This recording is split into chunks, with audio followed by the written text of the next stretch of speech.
관계 중독이라는 용어는 흔히 사용하는 용어가 아닙니다. 관계 중독은 심리학적으로 자신의 정체성이 결여되어 있거나 외로움과 우울증에 시달리는 사람에게서 많이 나타나는 증상으로서 타인에게 지나치게 의존하는 증상을 이야기합니다. 그리고 관계 중독증과 동반 의존증을 비슷하게 사용하기도 합니다. 그러나 마음이론의 관점에서 정의하는 관계 중독은 심리학과 의학에서 이야기하는 정의와 다릅니다. 이 영상에서는 외도의 근본 원인이 되는 관계 중독에 대해 마음이론의 관점에서 그 심각성과 위험성을 이야기해 볼 것입니다. 누군가는 기존 심리학 용어인 관계 중독을 잣대로 해서 외도는 관계 중독이 아니라고 하는 사람도 있습니다. 그러나 남편이든 아내이든 외도는 관계 중독 또는 섹스 중독으로 인하여 발생합니다. 이 중 섹스 중독은 극명하게 문제로 인식되지만 관계 중독은 애매모호하기 때문에 문제로 잘 인식하지 못합니다. 살아가면서 인간관계를 형성하는 것은 당연한 것이고 인간관계에 중독된다는 것이 무엇을 의미하는지 이해하지 못하기 때문입니다. 관계 중독은 인간관계의 대상인 인간의 반응 또는 관심에 중독되는 것입니다. 반응 또는 관심에 대한 강박이 형성되면 관계 중독으로 볼 수 있으며 그러한 반응 및 관심을 인식하여 강박이 사라질 때야 비로소 편안함을 느끼게 되고 이 편안함을 행복으로 느낀다면 관계 중독에 빠져들었다고 볼 수 있습니다.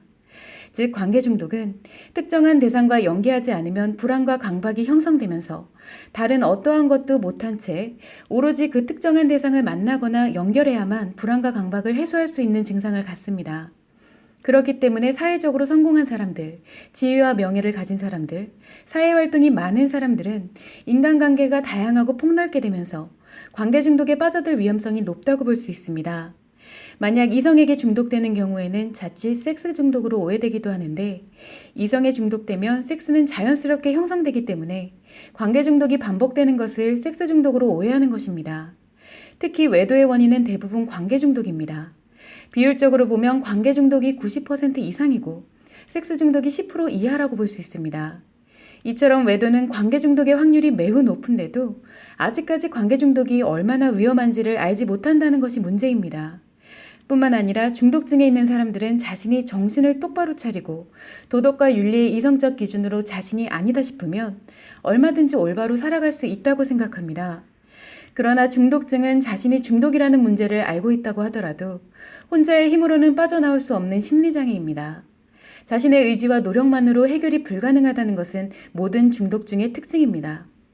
관계 중독은 인간관계의 중독이기 때문에 사회활동을 하면 언제든 관계 중독에 빠져들 수 있습니다. 결국은 스스로 관계 중독이 위험하다는 것을 알고 치료하고자 노력하지 않으면 본인 스스로가 빠져나올 수 없는 덫에 걸려 있는 것입니다. 특히 배우자의 외도로 상처와 고통을 겪게 되는 상대 배우자, 그에 따른 자식들, 부모님 등이 매우 치명적인 영향을 받게 되면서 심각한 심리장애를 유발합니다. 이때 관계 중독에 빠진 당사자는 그 사실을 전혀 인지하지 못한 채 모든 문제의 원인을 자신 이외의 사람들에게 전가하면서 자신은 잘못한 것이 없다고 자기를 합리화합니다. 이것이 외도의 실체입니다. 그로 인해 상대 배우자와 자녀가 병들고 가정이 병들면서 더 나아가 사회가 더욱 난잡하고 혼란스러운 상황으로 치닫게 됩니다. 그래서 관계 중독은 더욱 심각한 인간관계의 문제를 발생시키기 전에 치료하는 것이 필요합니다. 이때 진단이 잘못되면 치료는 불가능하기 때문에 정확한 원인을 분석하는 것이 중요합니다. 배우자의 외도는 말 그대로 인간의 반응과 관심에 중독되는 관계 중독이지 의도적이거나 사랑 또는 섹스를 즐기는 것이 아니라는 점을 명확히 알아야 할 것입니다.